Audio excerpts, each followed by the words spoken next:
Politics is dynamic. Politics is always, it is always related. हमेशा हमको देखना पड़ेगा हम कितना चले, कितना आगे बढ़े और हम कहां आज पहुंचे। चाहे उत्तर प्रदेश की तस्वीर ले लीजिए, चाहे आप देश की तस्वीर ले लीजिए। प्रधानमंत्री मोदी जी ने रिफॉर्म, परफॉर्म एंड ट्रांसफॉर्म इसको आगे बढ़ाया और उसी को उत्तर प्रदेश की सरकार ने भी 2017 के बाद योगी जी के नेतृत्व में करने का प्रयास किया है। मैं यहां आपको बताना चाहता हूं, स्पीड, स्केल और स्किल, इसको अगर किसी ने लागू किया है तो देश में इसको अग्रसर होकर के भूमिका को प्रधानमंत्री मोदी जी ने लागू किया है और उसी को उत्तर प्रदेश में भी हम सब लोगों ने आगे बढ़ाने का काम किया है। मैं यहां आपके सामने यह भी बताना चाहता हूं, आज अर्थ की व्यवस्था की चर्चा हो रही है। आप सब लोग ध्यान रखिए क्योंकि आप सब पॉलिटिकल कार्यकर्ता हैं और आपके ध्यान में होना चाहिए और आपके जहन में होना चाहिए कि हम पॉलिटिकल कार्यकर्ता के हाथ दृष्टि से हम कौन सा डिस्कोर्स लोगों के सामने खड़ा कर रहे हैं, कौन सा नैरेटिव हम खड़ा कर रहे हैं। मुझे समझ में नहीं आता ये कांग्रेसी भाई और वो भाई बहन दोनों मिला के, ये सब लोग पढ़े लिखे अनपढ़ मुझे दिखते हैं और ये मैं आपके सामने नहीं बोल रहा हूं, ये मैंने राज्यसभा में भी कहा है, अपने वक्तव्य में भी कहा है। ये पढ़े लिखे अनपढ़ है। सुरेंद्र नागर जी इसके चश्मदीद गवाह है। मैंने कहा है कि ये पढ़े लिखे अनपढ़ है, इनको मालूम नहीं है। ये सब लोग खड़े होकर के बोलने लगते हैं अनएम्प्लॉयमेंट, बेरोजगारी, बेरोजगारी, फिर इसके साथ साथ बोलने लगते हैं महंगाई। ये मुद्दे ला करके खड़ा करते हैं। मैं आपके सामने कुछ विषय रखना चाहता हूं। आज कोरोना की मार के बाद और यूक्रेन और रशिया के कॉन्फ्लिक्ट के बाद अगर कोई देश है जिसको इंटरनेशनल मॉनेटरी फंड ये कहता है कि अगर कोई ब्राइट स्पॉट है तो वो इंडिया है, वो भारत है, ये बड़े स्पष्ट शब्दों में। मॉर्गन स्टैनली कहते हैं, मॉर्गन स्टैनली कहता है India is different after 2014। Bharat अलग है 2014 के बाद। और मूडीज वो बोलते हैं कि we should see that in coming times the forecast is that India's growth rate is going to remain above 6.8%। ये मूडीज बोलते हैं। मैं आपके सामने ये बात इसलिए कहना चाहता हूं क्योंकि साधारण शब्दों में आपको जनता को बताना पड़ेगा। और वो क्या बताना है आप देखिए, यूनाइटेड स्टेट्स ऑफ अमेरिका का ग्रोथ रेट है 2.7%, 2.7% अमेरिका का है जो विकसित देश है। जर्मनी का है 0.2%, फ्रांस का है 0.7%, जापान का है 0.9%। मैं जितने नाम ले रहा हूं सब विकसित देश हैं। जापान का है 0.9%, यूके का है 0.5% और मोदी जी के नेतृत्व में भारत का है 6.8%। 6.8%। अब बोलिए ये अनपढ़ कांग्रेसियों को कहां से मैं पढ़ा लिखा बना दूं? या तो मेरे आंकड़ों को चैलेंज कर दो या फिर आप ये जान लो कि आज भारत की इकोनॉमी सबसे सुदृढ़ तरीके से अगर खड़ी है तो भारत की अर्थव्यवस्था है और ये मोदी जी के दूरदर्शी नेतृत्व के कारण है। इस बात को हमको समझ लेना चाहिए। और फिर बोलते हैं कि रोजगार नहीं है। अरे इनको मालूम नहीं है कि जब इकोनॉमी का साइज बढ़ता है तो जॉब की अपॉर्चुनिटीज खुद बढ़ती हैं। अगर ये ब्रिज बन रहे हैं, अगर ये फ्लाईओवर बन रहा है, अगर ये एलिवेटेड रोड बन रहा है, अगर ये मेट्रो स्टेशन बन रहे हैं और मेट्रो ट्रेन बन रही हैं, अगर ये एयरपोर्ट बन रहे हैं, तो आखिर बन रहे हैं तो कोई ना कोई बनाने वाला तो है। ये क्या एम्प्लॉयमेंट जनरेट नहीं कर रहा?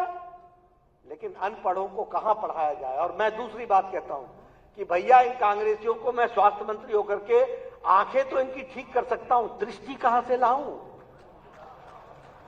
इनको दृष्टि कहां से दूं? जिन्होंने देखना ही नहीं, जिनको ये जानकारी नहीं। ये कैसे हो गया कि 2014 से 2024 पहुंचते पहुंचते भारत जो 11वें नंबर पर अर्थव्यवस्था में खड़ा था, उसमें 200 साल जिसने राज किया ब्रिटेन, उसको पछाड़ करके आज भारत 5वें नंबर की अर्थव्यवस्था बन गया, 5वें नंबर की अर्थव्यवस्था। और ये कैसे हो गया कि आज हम मोदी जी के नेतृत्व में विकसित भारत की कल्पना को लेकर के चल रहे हैं, तो हम ये दम भर करके कहते हैं कि आने वाले 2 साल में भारत दुनिया की 3री नंबर की अर्थव्यवस्था बन जाएगा, 3rd नंबर की अर्थव्यवस्था बन जाएगा। तो मैं यही कहूंगा, पढ़े लिखे अनपढ़ जहां हो वहीं रहो, देश तो आगे बढ़ रहा है और बढ़ता ही रहेगा, आगे ही जाएगा, उसको कोई रोक नहीं सकता।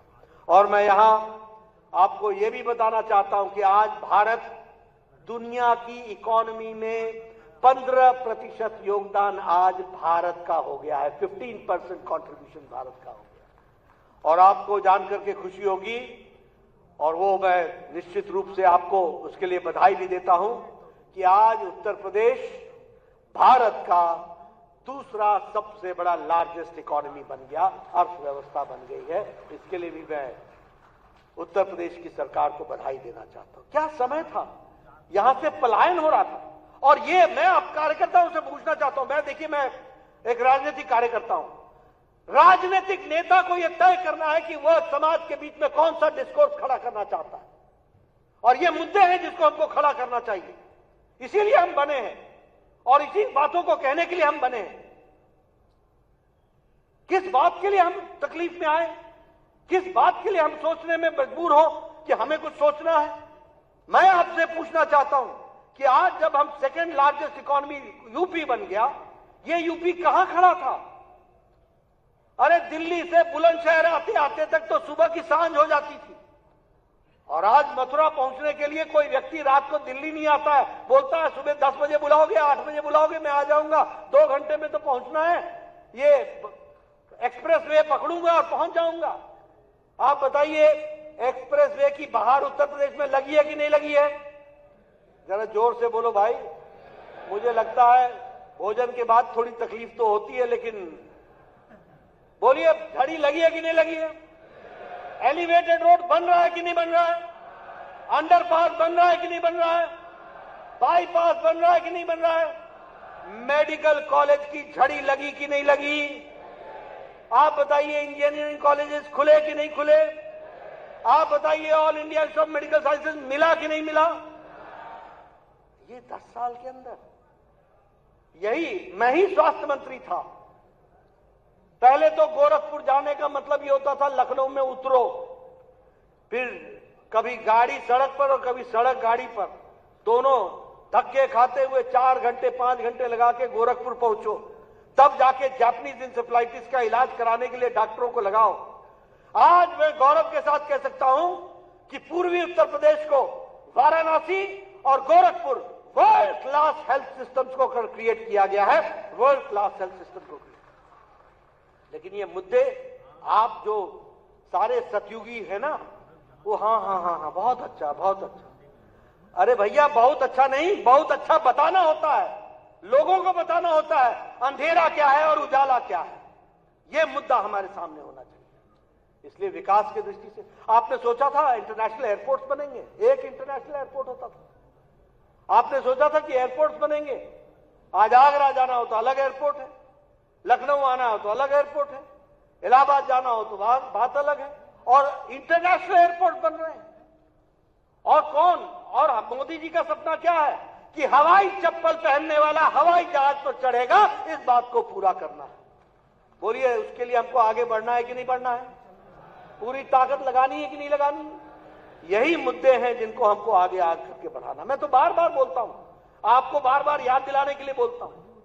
अरे स्टील में रॉ मटेरियल के लिए हम चाइना का इंतजार करते थे, आज भारत दूसरे नंबर का स्टील का एक्सपोर्टर हो गया दुनिया में। स्टील प्रोडक्शन में भारत दूसरे नंबर पर खड़ा है, पेट्रोकेमिकल्स में भारत आगे बढ़ चुका है।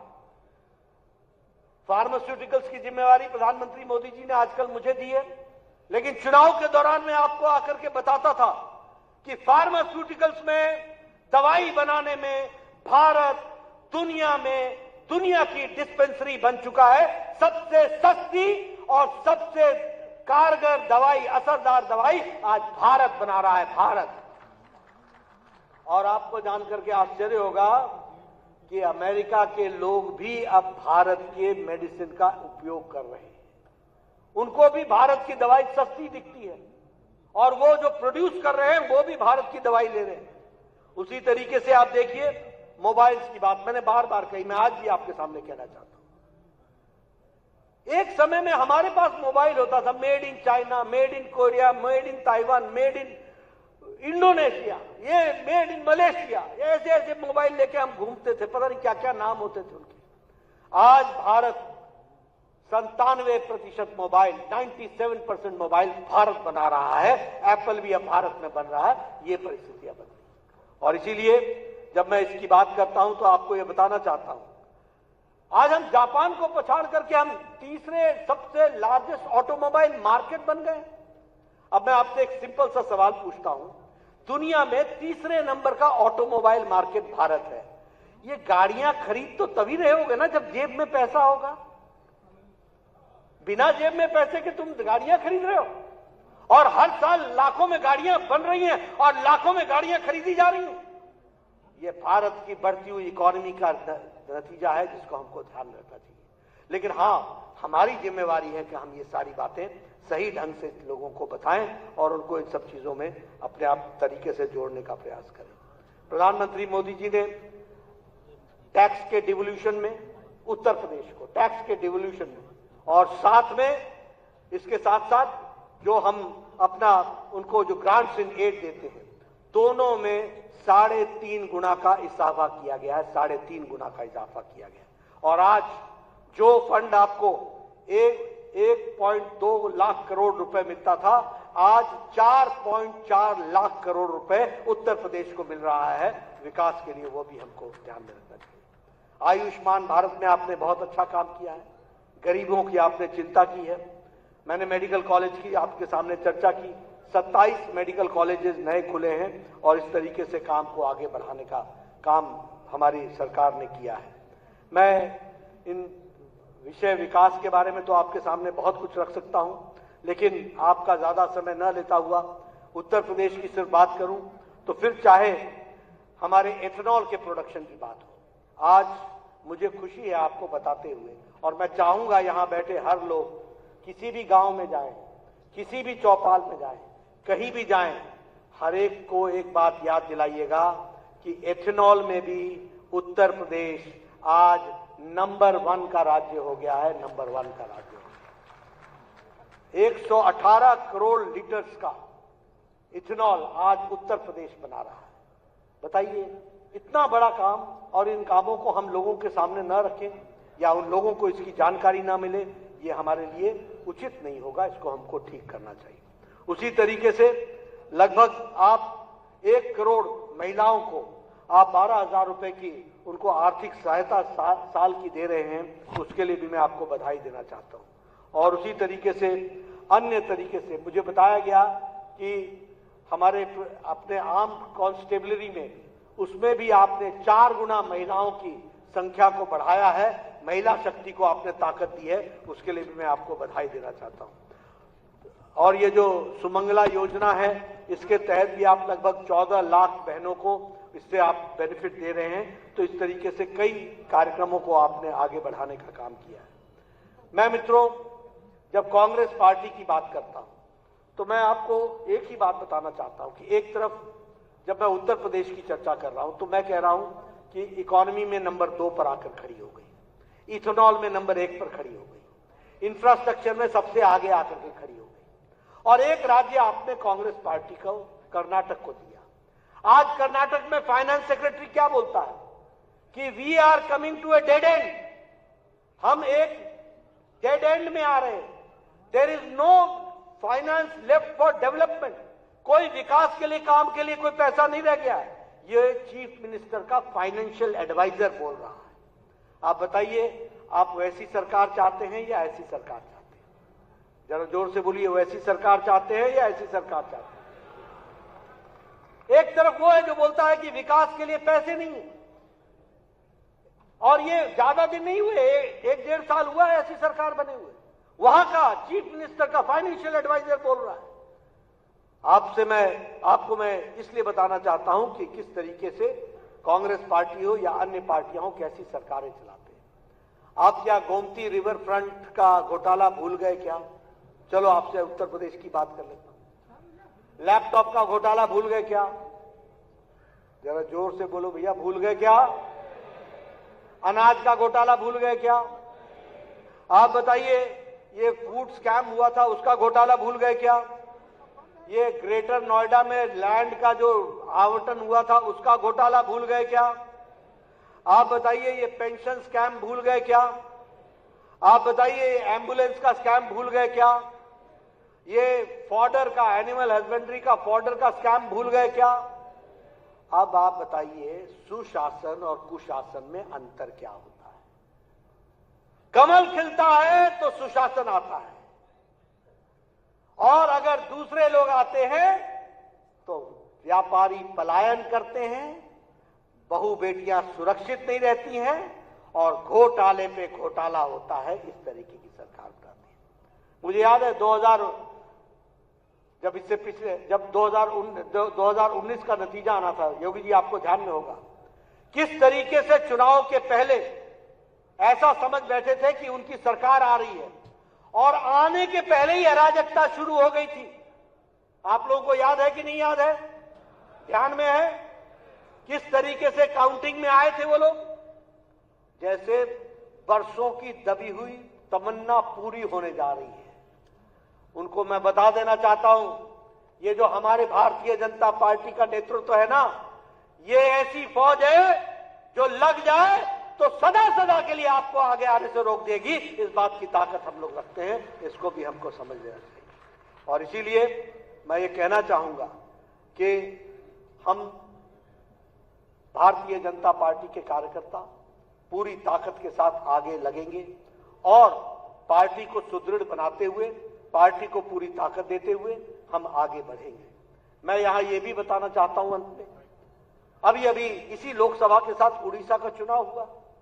आप सब लोगों ने कभी सोचा था कि हम वहां सरकार में आ जाएंगे? बोलिए, सोचा था क्या? आ गए कि नहीं आ गए? 46% वोट भारतीय जनता पार्टी को मिला है। अरुणाचल प्रदेश में हम लगातार तीसरी बार आ गए। आंध्र प्रदेश में हमारी सरकार आ गई, एनडीए की सरकार आ गई। अरुणाचल प्रदेश में और उड़ीसा में विशुद्ध भारतीय जनता पार्टी की सरकार आ गई, और साउथ में भी तमिलनाडु में 11% से ज्यादा के हम वोट लेकर के आए। और सबसे अच्छी खुशखबरी ये है मित्रों, आप बहुत खुशनसीब हो कि उत्तर प्रदेश के कार्यकर्ता हो।